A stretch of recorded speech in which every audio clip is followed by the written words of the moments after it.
विश्वं दर्पणदृश्यमाननगरी तुल्यं निजान्तर्गतं पश्यन्नात्मनि मायया बहिरिवोद्भूतं यदा निद्रया यः साक्षात् कुरुते प्रबोधसमये स्वात्मानमेवाद्वयम् तस्मै श्री गुरुमूर्तये नमः इदं श्री दक्षिणामूर्तये।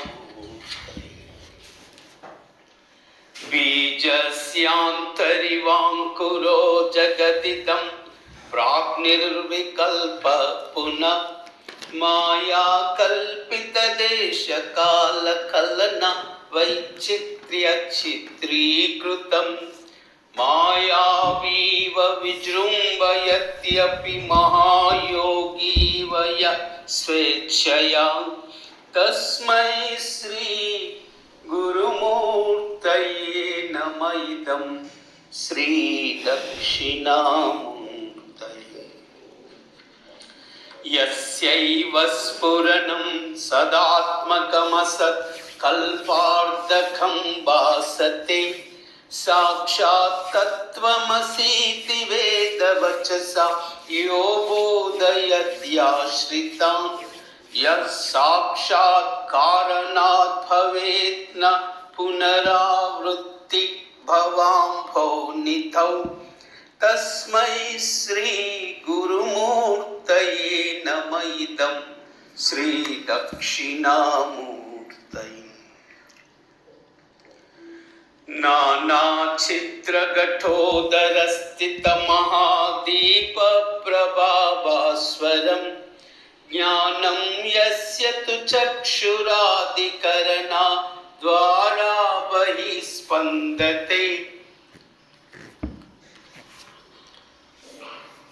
जानामीति तमेव भान्तमनुभाते तत्समस्तं जगत् तस्मै श्री गुरुमूर्तये नमः इदं श्री दक्षिणामूर्तये।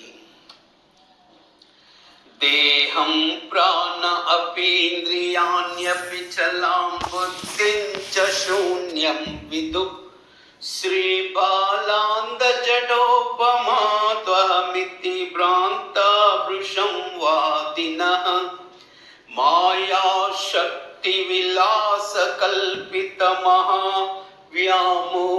मायाशक्तिविलासकल्पितमहाव्यामोहसंहारिणे तस्मै श्री गुरुमूर्तये नमः इदं श्री दक्षिणामूर्तये। राहुग्रस्तदिवाकरेन्द्रसदृशो मायासमाच्छादनात् सन्मात्रकरणोपसंहरणतो यो भूत्सुषुप्तिः पुमान् प्राक्स्वां समति प्रबोधसमये यः प्रत्यभिज्ञायते तस्मै श्री गुरुमूर्तये नमः इदं श्री दक्षिणामूर्तये। बाल्याद्याश्वपि जाग्रदादिषु तदा सर्वावस्थास्वपि व्यावृत्तास्मनुवर्तमानः अहमित्यन्तःस्फुरन्तं सदा स्वात्मानं प्रकटीकरोति भजतां यो मुद्रया भद्रया तस्मै श्री गुरुमूर्तये नमः इदं श्री दक्षिणामूर्तये। विश्वं पश्यति कार्यकारणतया स्वस्वामि सम्बन्धतः शिष्याचार्यतया तदैव पितृपुत्राद्यात्मनभेदतः स्वप्ने जागृति वा य एष पुरुषो माया परिभ्रामितः तस्मै श्री गुरुमूर्तये नमः इदं श्री दक्षिणामूर्तये।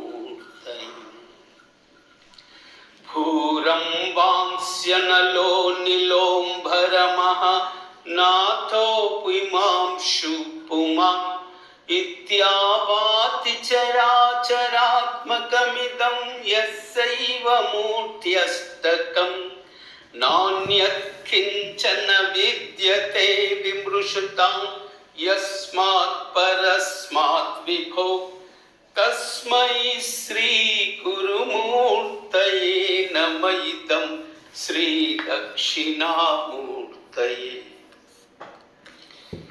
सर्वात्मत्वमिति स्फुटीकृतमिदं यस्मादमुष्मिन् स्तवे तेन स्वाश्रवणात् तदर्थमननात् ध्यानात् च संकीर्तनात् सर्वात्मत्वमहाविभूतिसहितं साधीश्वरत्वं स्वतः सिद्ध्येतत् पुनरष्टधा परिणतं च ऐश्वर्यमव्याहतम् ऐश्वर्यमव्याहतम् ऐश्वर्यमव्याहतम्। ॐ